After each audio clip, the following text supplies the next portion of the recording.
Catastrophe Crow, the 2024 release. This is, at the time of recording, currently the newest installment of the Catastrophe Crow RPG, after several years of hiatus. And it is an interesting ride. We're going to start this off with just an intro, which is pretty simple. We'll just press start and get on. He's not been home for...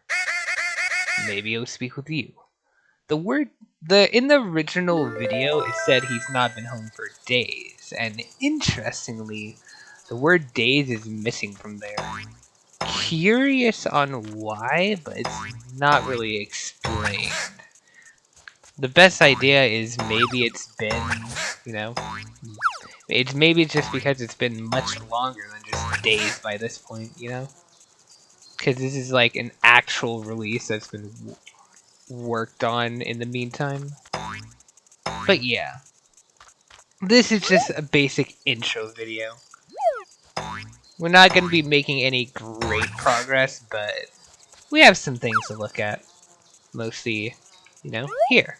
We're just going to be looking around the work building for now.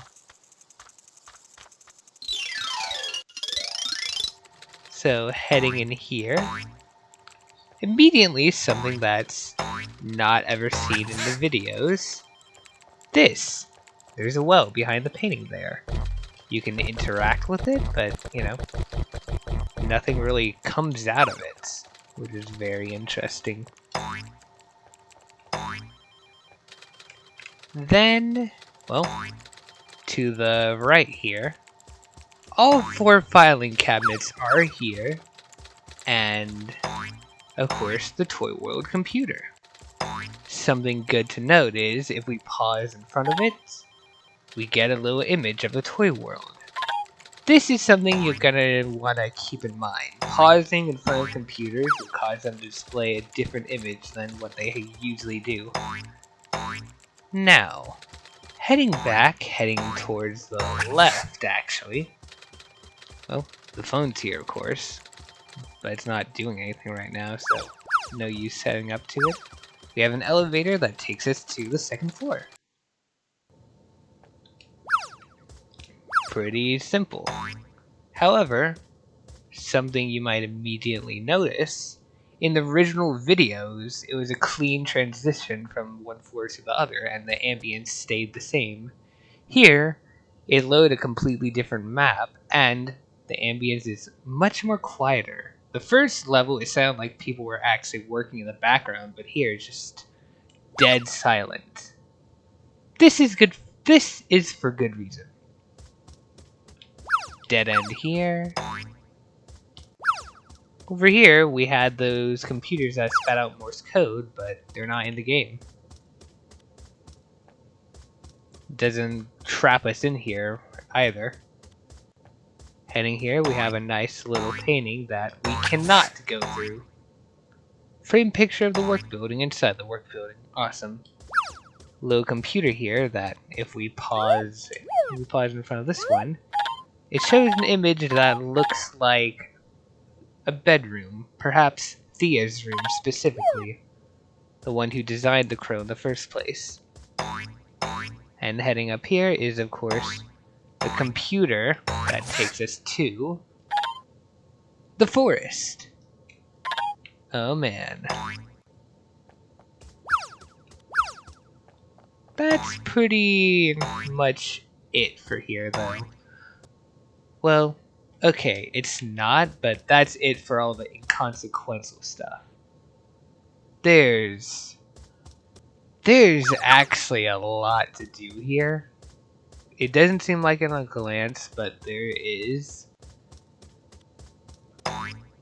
But we're gonna cover all that at a later point. This is just a nice little intro video, showing off the game, trying to keep these relatively short. So, let's head back outside. Heading back out here. Well, we're not going to any of these places, but... Well, we're not going to this place specifically. Going down here is a hallway that will lead us to the computer room, but that deserves a video of its own, and for a very good reason. Back here, well, you know where this leads to, but first, let's try doing something else.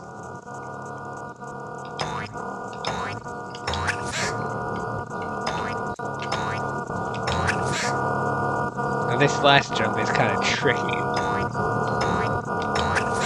Ah, damn, got lucky. At the top of the work building is a key, which we can grab.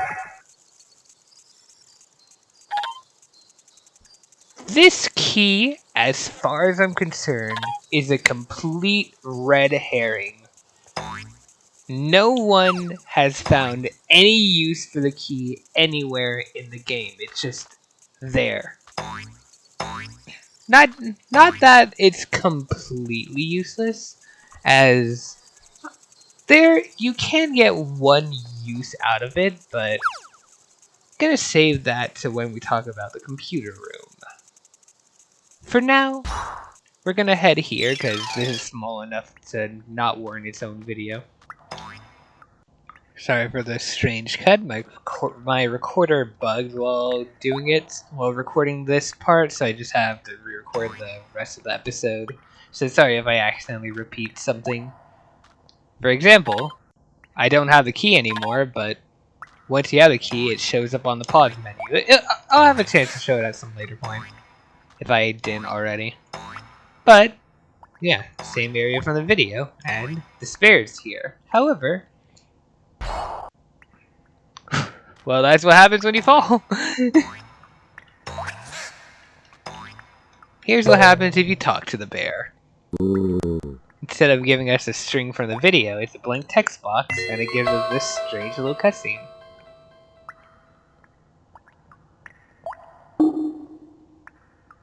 And, well, we can't really do anything with that right now. I mean, you could if you figure it out, but it's a puzzle that we'll have to put in its own video. Going through here, instead of taking us to the forest, it takes us to this weird room with a circle of fish. There's no way past these fish. You can try. You can give your most precise. Oh, that's a death animation. But you can try. You can give your most precise triple jump ever. You're not gonna make it. Even if you somehow cheat so you go completely above them, there's an invisible wall that's gonna keep you from going through and make you fall back down. It's not possible to get through this. The only way to get through this and get that shovel is to just, well, that's something we're gonna talk about in the computer episode. The computer room. But let's head back now. Yeah. I don't know why my recording software is bugged so much with this game, but hey, we're pretty much at the end. If it bugs now, it doesn't really matter. Don't need game audio, just need my wonderful, luxurious voice. I had a kid tell me they hated it, and I let it get to my head. Wow. Anyway, yeah, that's it for the intro video. I'm probably gonna make more inconsequential videos like this for several other areas. For the toy world, the forest, a sub area of the forest, and I think there's one other one too. That might be it. Then we're gonna make a video on the computer room, and that's when we're gonna start like cracking down on beating this game. But like, yeah, the next few videos, including this one, are just gonna be kind of inconsequential, like establishing the game. But yeah, and I would highly recommend that you do try to play this yourself, solve everything on your own. But if you can't, that's why these videos exist. For your viewing, puzzle-solving pleasure. Anyway, thank you for watching. Goodbye.